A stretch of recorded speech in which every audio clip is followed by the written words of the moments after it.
Holly. I've always been Holly. I'm not a title person. Public service came quite naturally to me through my family. My mother always raised her hand. She always volunteered. She was the first woman to be elected to our small town in Cumberland, Maine, and then she rose to be the chair, which is equivalent to the mayor. I moved on to Sanibel in about 2001. I've raised my family out there, and we found this community that we just fell in love with. Just to be able to step up and serve and live there is just, it's magical.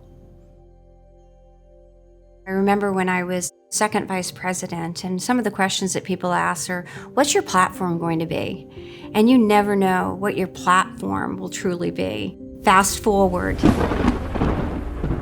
Our storm hit, and that was life-changing for all of us. September 28, 2022, Hurricane Ian struck. At about 4 o'clock in the morning following the storm, none of us had slept, and a woman came up to me and she showed me a headline out of Tampa, and it showed a severed bridge. That was our lifeline, that was our connection, that was the bridge to our home. And at that point, we knew people were there that needed help. We were in conversations with the governor. He came over and he was able to assess our island. He was able to see the complete devastation, the war zone that we were in. I will never forget. He took me aside and he said, we've got to get that bridge built. 4 days later, we were able to have first responders pass over that bridge.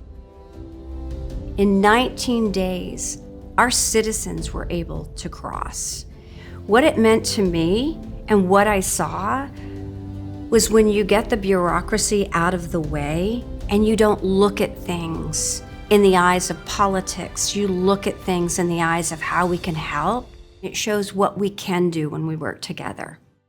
When I came onto the platform of what's going to be important, it was pretty easy to look back and say, this is going to be about building bridges. And that platform to me was very personal, but it's very global. When I think about the Florida League of Cities, I can go back to day 2 of me being an elected official. It was a welcoming community, a sense of family, a sense of how can we help you? And that's what the League does each and every day. It's the organization that binds us together.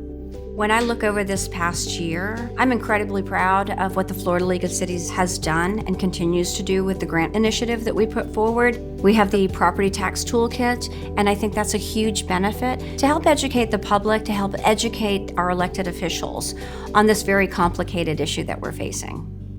I have had this amazing opportunity to travel around the state. Whether it's a very small municipality or a very large one, I see the passion that everyone has for what they do, for where they serve, for the people.